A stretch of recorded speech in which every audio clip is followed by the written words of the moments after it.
come in?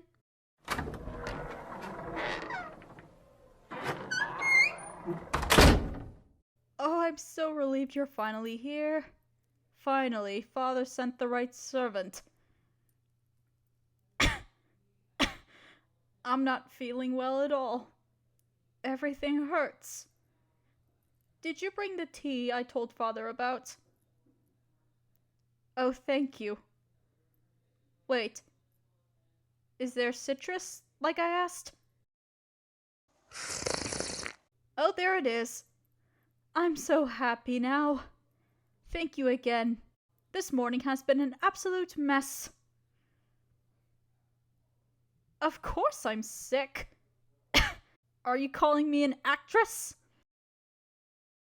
I know today I was supposed to meet a suitor. I do not want him to get sick. This sickness is making me itch out of my nightclothes. No matter what I do, I can't get cold.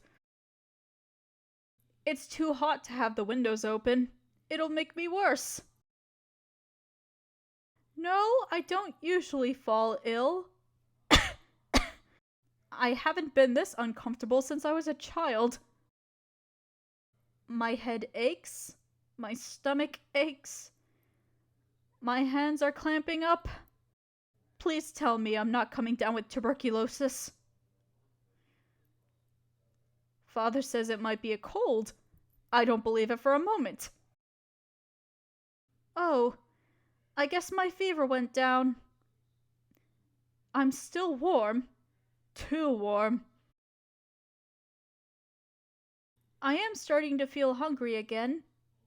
You don't suppose you could call the chef to make me something, would you? Anything with flavor. My tongue is dry. Yes, please hurry.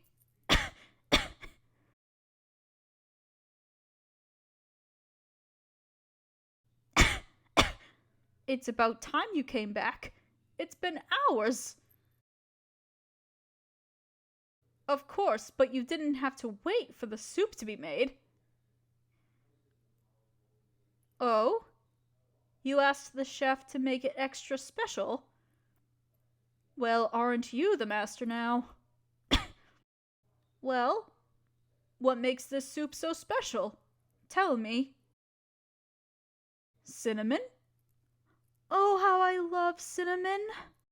I never told you to do something like that. How did you know? You asked around. That is incredibly wise to do, sir. I confess, that was unexpected. Oh yes, I will eat it now. Ooh, that's hot. That's hot.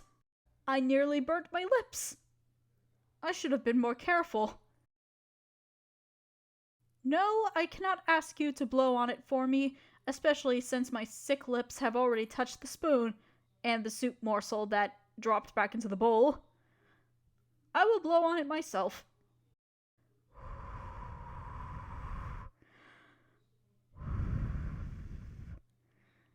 See? I can do simple things myself. Servants do not get paid by the actions such as this. Your attendance is more than enough. May I make a confession? No, I do not eat anyone else but you. Make sure the door is locked, please. Good. No, I do not want anyone to hear us, especially Father.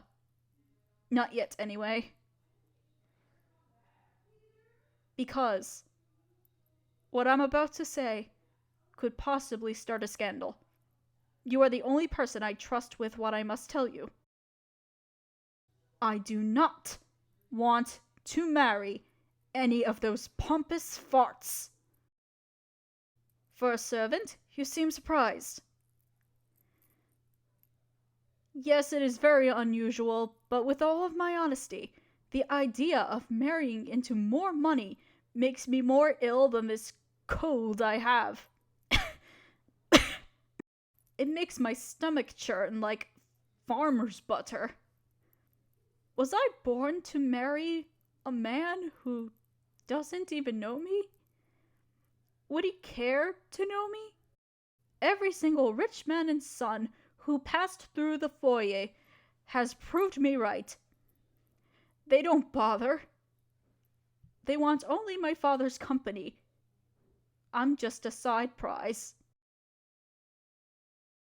As much as I want to believe you, I cannot avoid the reality that runs through my house. Eventually, I will anger my father to the point that he will pick my husband for me, or take away what is rightfully mine. It is only a matter of time.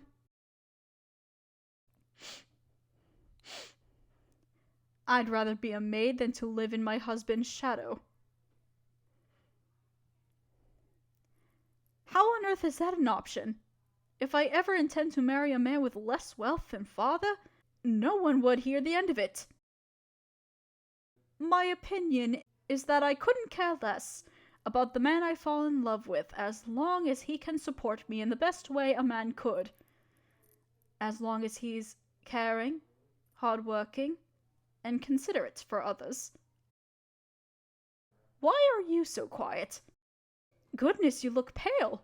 Don't tell me you're falling ill as well. Have I offended you? What have I done? Nothing?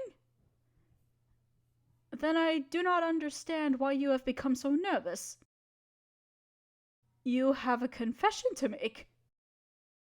And you are afraid I'll be angry. Dear servant, I will keep my word when I say that I will not be cross with you, and that whatever you have to say will be a secret between I, the mistress, and you, a laborer of the house. Please tell me.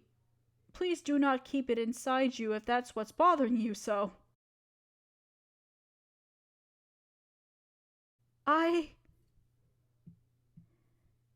I'm speechless. I never thought if there was any man who would tell me such a thing, it would be from a servant. No, please don't cower. You said nothing impure or dastardly. You are a man, and men often tell the women who they desire their feelings. I just never let it pass my mind. I was so focused on how many men really didn't desire me that I never thought of anyone who would. I did not say you can go. Did you hear me say that you have my permission to leave? I'm sorry, I did not mean to sound like my brother. Please forgive me. Also, forgive me that this may sound off topic from your confession, but I greatly appreciated the night when you sang for me and the other nights after that. I hadn't felt so comforted in such a long time until you did that for me. If you were to leave because of what you said, I would never forgive myself. I would live in guilt for the rest of my days without having to hear your wonderful voice again. I am very fond of you, and the time of your confession shocked me. I wish I were to have said it first, not being ill and all. I have always been fond of you, ever since you stepped foot into this house. Sadly, I do not know if Father would approve of this arrangement, even if I begged every day for it. Would I let that stop me from... No, I will not. But for now, we cannot tell anyone of this. Also, I barely know you at all. Should I know of you and your life before we do anything scandalous? I am glad you agree with this sentiment. Oh, before I forget, for some peculiar reason, thank you for taking care of me. My mother always says that a little goes a very long way. Perhaps I could use something to drink? Oh? What did you have in mind about that? Another surprise? I suppose I have to wait to find out what that is. Don't be too long. Because I'll miss you. That's why.